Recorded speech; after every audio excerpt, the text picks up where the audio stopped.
प्रेम, relationship, love life, तुम्हारा marital life, तुम्हारा शादीशुदा जीवन, तुम्हारा वैवाहिक जीवन, तुम्हारे जीवन में आ रहे तमाम आपदाएं, तमाम विपदाएं, वो सब तुम्हारे अनुकूल हो सकता है। तुम्हारे अनुकूल हो जाने का मतलब है सफलता, और वो सफलता तुम्हारा इंडिविजुअल गहना है।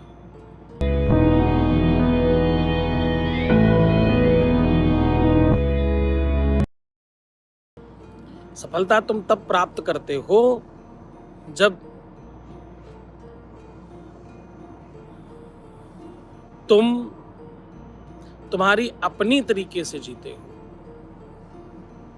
और तुम अंडरस्टैंड कर पाते हो, क्योंकि सफलता कटीले कांटों में चलकर आती है, कंक्रीट के पत्थरों पर चलकर आती है। सफलता थोड़ी मुश्किल है, रातों की नींद हराम करके आती है। सफलता आपके सुख को त्यागने के बाद आती है। सफलता जीवन से फिलॉसफी को छोड़ने पर आती है। सफलता तुम्हारी केवल सामान्य सफलता जिसको लोग बोलते वो नहीं है। ये दिवा स्वप्न नहीं है, दिन में स्वप्न देखो और सफल हो जाओ। किसी को पाना, किसी को अपना बनाना, किसी का हो जाना, किसी को अपना बना लेना, ये सब अपने आप में बहुत महत्वपूर्ण काम है, बहुत बड़ा काम है। ये दुनिया का सबसे मुश्किल, सबसे टफेस्ट काम है। जब तुम दूसरों को अपना बनाने की ताकत रखते हो, सामर्थ्य रखते हो, क्षमता रखते हो, तो तुम किसी न किसी तरह ये कहते हो कि मेरे अंदर प्रेम का अथाह सागर बह रहा है और मैं प्रेम में पूरी तरह से ओतप्रोत हूं। एक और बहुत महत्वपूर्ण बात, सफलता के लिए परामर्श बहुत आवश्यक है। सफलता के लिए क्या जरूरी है? सफलता के लिए परामर्श बहुत जरूरी है, और परामर्श सदैव अपने से श्रेष्ठ लोगों से लेना चाहिए। तुम बहुत गलती करते हो। परामर्श का मतलब होता है सलाह लेना, परामर्श का मतलब होता है अपने मन की बात बताना, परामर्श मतलब होता है परेशान हो तो किसी को जाकर के अपनी बात कह देना। तुम अक्सर गलती करते हो कि ये चीज तुम अपने समकक्ष बराबरी में या जिससे रेगुलर बातचीत होती उसके साथ करते हो। तुम्हारे समकालीन, तुम्हारे समकक्ष रहने वाली या रहने वाला उतना ही दिमाग और बुद्धि विवेक रखता है जितना तुम रखते हो। तो अगर तुम खुद सफल नहीं हो और तुम्हारा दिमाग तुमको परामर्श नहीं दे पा रहा है, यानी अक्षम है, तो उतनी ही सामर्थ्य वाला दूसरा दिमाग तुम्हें कैसे सामर्थ्य देगा, कैसे परामर्श देगा? इसका मतलब ये हो जाएगा कि एक मूर्ख दूसरे मूर्ख से पूछेगा और दोनों मिलकर के मूर्खता करेंगे और असफल हो जाएंगे। तो असफलता इसलिए भी आती है कि तुम अपनी बातें गलत लोगों को बताते हो, क्योंकि तुम जिसको बताते हो उसका परामर्श ही तुमको नहीं मिलता, उसका आशीर्वाद भी इनडायरेक्ट आपको मिलता है। परामर्श मिलता है, आशीर्वाद मिलता है, और उसके पाप पुण्य तुम्हारे साथ जुड़ जाते हैं, क्योंकि तुम अपनी बातें बता रहे हो, तुम्हारे साथ भावनात्मक रूप से वो कनेक्ट हो रहे हैं या हो रही हैं। तो तुम सबसे ज्यादा गड़बड़ करते हो अपने दोस्तों में। ये भेद नहीं रख पाते कि किसको क्या बताना है, किसको नहीं बताना। तुम अपनी बात दूसरों को बताकर अपना भाग्य प्राप्त खराब कर लेते हो और सब सत्यानाश कर लेते हो, फिर आप सफल नहीं हो पाते। लव लाइफ में, पर्सनल लाइफ में, मैरिटल लाइफ में, शादीशुदा जीवन में, किसी भी स्थिति में अगर आपको सफल होना है तो सफलता एक बड़ी पूंजी है। इसे हासिल तो किया जा सकता है, लेकिन हासिल करने के लिए बहुत आवश्यक है तुम्हें बहुत बेहतरीन होना।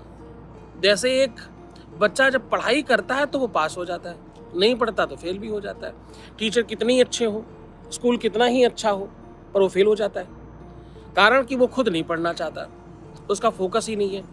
टीचर ने बताया ए फॉर एप्पल होता है, उसने कहा नहीं, ए से आप भी होता है, ए से तो अमरूद भी होता है, ए से तो आम भी होता है। हाँ, अब ऐसे में होगा क्या? वो कभी भी नहीं पढ़ पाएगा, वो कभी भी पढ़ाई कर ही नहीं पाएगा। वो कभी शिक्षित नहीं हो पाएगा। और एक बात कहूँ, एक तरफ तुम गुरुजी प्रणाम कहो और हर हर महादेव कहो, गुरुजी तुम मेरे भगवान हो, तुम फलाने हो, तुम ढिमाके हो, और 2 मिनट में ही मेरा ये नहीं हुआ, मेरा वो नहीं हुआ। जीवन में दोनों चीजें कैसे कर पाते हो तुम? जो अच्छा है वो अच्छा ही है। तुम्हारा पिता अच्छा हो बुरा हो पिता ही है, माता अच्छी हो बुरी हो माता ही है। रिश्ते ऐसे ही होते हैं। संबंधों में आपका चॉइस नहीं चलता। प्यार व्यापार नहीं है कि आप ठोक बजा करके ब्रांड ब्रांड देख करके खरीद कर लाते हो। प्यार अपने आप हो जाता है। अब बहुत महत्वपूर्ण तरीके से सुनिए और समझिए कि तुम प्रेम में सफल हो सकते हो, तुम अपनी लव लाइफ में सफलता प्राप्त कर सकते हो। तुम्हारी सफलता को दिलाना ना तो इतना मुश्किल है और ना तो असंभव है, ये सब संभव है। बशर्ते तुमको तुम्हारे रूल्स ब्रेक करने होंगे, तुमको तुम्हारे बिना मतलब के हेडर्स जो तुमने लगा रखे हैं उसको समाप्त करना होगा, और तुमको सब चीज़ें जो तुमने खराब कर रखी हैं उन्हें अच्छी करनी होंगी। जब तुम वो करोगे तो सब संभव हो जाएगा। सारी चीज़ें संभव तब होती हैं जब तुम्हारा जीवन तुम ठीक करते हो। तुमने ठीक करना शुरू किया तो समझो तब सब ठीक हो जाएगा। तुम्हारे रूल्स तुमने कुछ अगड़म बगड़म बना रखे हैं जिसका कोई मतलब नहीं है और वो तुम्हें तकलीफ देते हैं। जैसे पहला रूल तुम्हारा, अपने ही जैसे दोस्तों के साथ हर बात शेयर कर लेना, बिल्कुल खराब। तुम भोजन पचा सकते हो और अपनी बात नहीं पचा सकते, इसका मतलब तुम किसी काम के नहीं हो। दूसरा, तुम हर छोटी छोटी बात में बहुत परेशान हो जाते हो। परेशानी तुम्हारी ये कहती है कि तुम विश्वासी नहीं हो।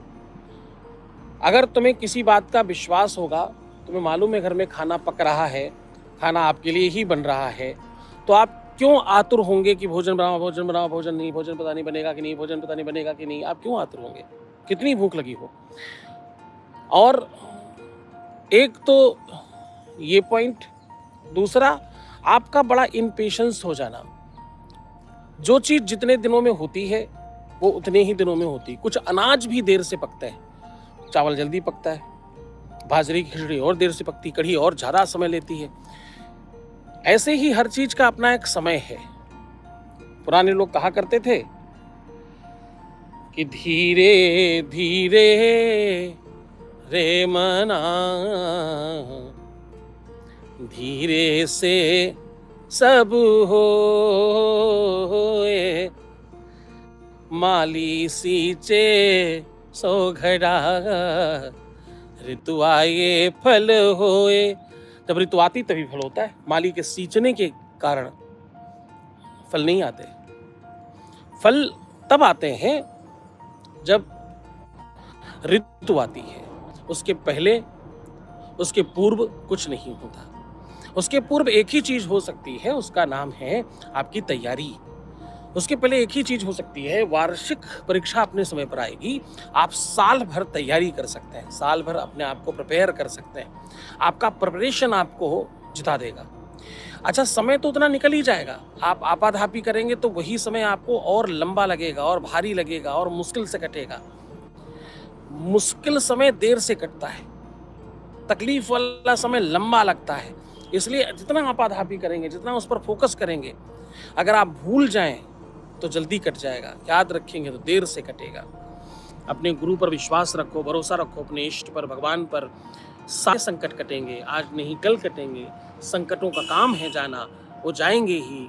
रात कटेगी, प्रभात होगा और तुम खुशहाल भी होगे। रात्रिर्गमिष्यति भविष्यति सुप्रभातम, भास्वान देशति हसस्यति पंकजश्री, इत्थम विचिन्तितो गोपवते दुरेफे, हा हंत हंत नलिनी गजमुज्जहाराः।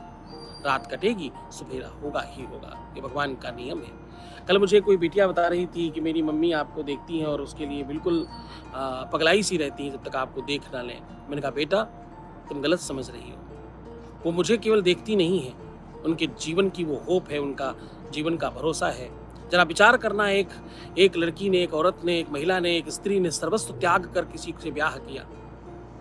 सर्वस्व मतलब माँ बाप, भाई बहन, घर दुकान मकान, परिवार, वंश कुटुंब, यार दोस्त मित्र सब छोड़ दिए। यहाँ तक कि अपना सरनेम भी छोड़ दिया, अपनी पहचान छोड़ दी। अब कोई नहीं बचा जीवन में, जिसके लिए छोड़ा था वो भी नहीं बचा जीवन में। उनसे जो बच्चे पैदा हुए उनके पास भी समय नहीं है, तो वो महिला कहाँ जाए, क्या करे? मशीन भी थक जाती है, रोज सुबह उठना, रोज दिन भर काम करना, रात में फिर से सो जाना, क्या इतना सा जीवन है क्या? उनके जीवन में खुशियों का कोई अधिकार नहीं है क्या? आप तो घूम लोगे फिर लोगे, दोस्तों से बात कर लोगे, यहाँ वहाँ घूम फिर के अपना टाइम व्यतीत कर लोगे, नौकरी कर लोगे, काम कर लोगे, यहाँ वहाँ घूमने चले जाओगे, दोस्तों से अपनी बात करके अपना मन हल्का कर दोगे। वो कहाँ जाए? उनके लिए कौन है? उनके लिए मैं हूँ, उन सब के लिए मैं हूँ जिनका कोई नहीं है, जिनसे कोई बातचीत नहीं करता। मैं उनसे बात करने रोज आता हूँ उनके घर।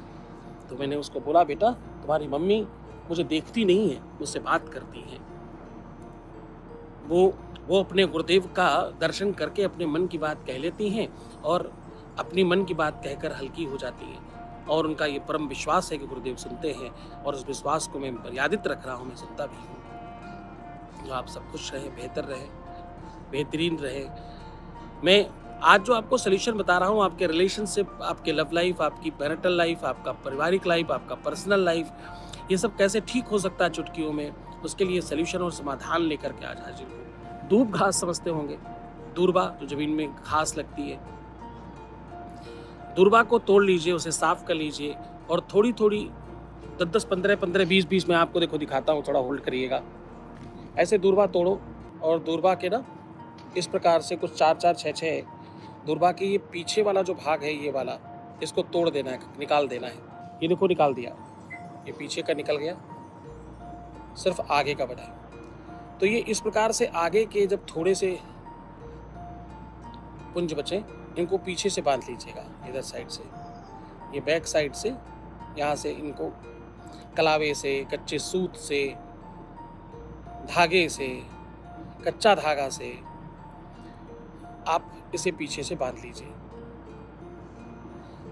अब यदि संभव हो तो ऊन, रेशम और सूत तीनों ले आइए और तीनों से बांध करके एक एक गट्ठर बना लो, छोटा छोटा। अन्यथा एक से ही 3 बना लो। ये 3 गट्ठर बना लो। अब तीनों गट्ठरों को सरसों के तेल में रख करके ऊपर से थोड़ी सी हल्दी डालो और इसे उठा करके एक एक को 3-3 बार अपने सर पे, अपने मस्तक पे, अपने मुख पर, अपने कंठ में, अपने हृदय में, अपने नाभि में और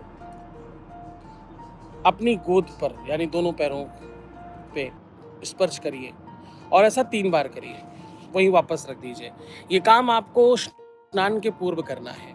इस कदर स्पर्श कराना है कि आपकी बॉडी और ये डायरेक्ट टच में आ रहे हों और आपको वो हल्दी और वो तेल लग रहा हो। लगाने के पूर्व आपको प्रार्थना करनी है अपने इष्ट से, अपने गुरुदेव से, और एक मंत्र बोलना है। ये मंत्र प्रकृति का मंत्र है और ये बहुत कारगर है। आपको बोलना है, ओम पृथिव्याः तस्मै स्वधा नमः, पृथिव्याः तस्मै स्वधा नमः। अथवा सामान्य मंत्र है, ओम प्रकृति पुरुषाय नमः। क्या बोलना है? ओम प्रकृति पुरुषाय नमः। ऐसा मंत्र बोलकर प्रार्थना करें और इसी मंत्र के साथ अपने पूरे अंगों पर जहाँ जहाँ मैंने बताया दूर्वा को स्पर्श करें। एक एक को 3-3 बार करें, ऐसे 9 बार हो जाएगा। फिर तीनों को एक साथ उठा करके ऊपर से नीचे की ओर 3 बार और नीचे से ऊपर की ओर 1 बार करके वापस पुनः रखते हैं। ये दूर्वा अपने पास 24 घंटे रखिएगा, ऐसी जगह जहाँ आप शयन करते हैं, जहाँ सोते हैं, जहाँ विश्राम करते हैं, इसे रखा रहने दीजिएगा। इसमें कीड़े, इसमें किसी भी प्रकार का कोई जीव, किसी भी प्रकार की कोई दुर्गंधी अगर आ रही है तो आप समझिएगा कि आपके घर में कोई बड़ा प्रबल दोष है। जो इसमें दिख रहा है, इसका समाधान बहुत अच्छे से होना चाहिए। और अगर ऐसा नहीं होता तो समझिए भगवान की कृपा होने वाली है। बस अपना मन ठीक करो, अपना तरीका ठीक करो, अपने को बेहतर करो, सब ठीक होने वाला है और इसको बहते हुए जल में प्रवाहित कर देना। बस श्रद्धा से करो, विश्वास के साथ करो, पूरे तटस्थता के साथ करो। गुरु को केवल बोलना गुरु नहीं होता, गुरु को गुरु मानना होता है। गुरु भगवान का दूसरा स्वरूप होता है। गुरु की निंदा सुनई झुकाना, होए पाप गऊ घात समाना। गुरु की निंदा करना, गुरु की निंदा सुनना, गुरु के बारे में उल्टा सीधा बोलना या सुनना या सोचना, ये सब गऊ हत्या का पाप देता है। तो आप बड़ी श्रद्धा विश्वास के साथ, क्योंकि गुरु का आदेश काम करता है। बखान क्या करूं मैं राखों के ढेर का, चपटी भभूत में है खजाना कुबेर का। वो भभूत देने वाला गुरुदेव ही जमीन से मिट्टी उठाकर भी देगा, तुम्हारा काम हो जाएगा। उनकी तपस्या साधना काम करती है आपके साथ। इसलिए गुरुदेव के प्रति श्रद्धा, गुरुदेव के लिए अपने मन में भावना सकारात्मक रखने से आपका बहुत बेहतर होगा, सब अच्छा होगा। बस तुम एक ही काम करना, बाकी सब मैं कर दूंगा। तुम्हारा काम है सिर्फ और सिर्फ अपना ख्याल रखना। खुद का ख्याल रखो, मुस्कुराओ, सुंदर बनो। हर आधे घंटे में प्रणाम करके पानी पियो और अपना बहुत बहुत बहुत ख्याल रखना। तुम बहुत प्यारे बच्चे हो, तुम्हारे जैसा इस दुनिया में दूसरा कोई नहीं है। तुम सबसे श्रेष्ठ हो, सबसे स्पेशल हो, अपने गुरुदेव को बहुत प्यारे हो। इसलिए तुम खूब अच्छे से रहो। तुम ठीक रहोगे तो सब तरफ से जीत जाएंगे। तुम ही हार गए तो सब खत्म हो जाएगा। अपने को सुंदर बनाओ, मुस्कुराओ, हर आधे घंटे में प्रणाम करके पानी पियो और अपना ख्याल रखो, बाकी सब ठीक हो जाएगा। हर हर महादेव, घर घर महादेव।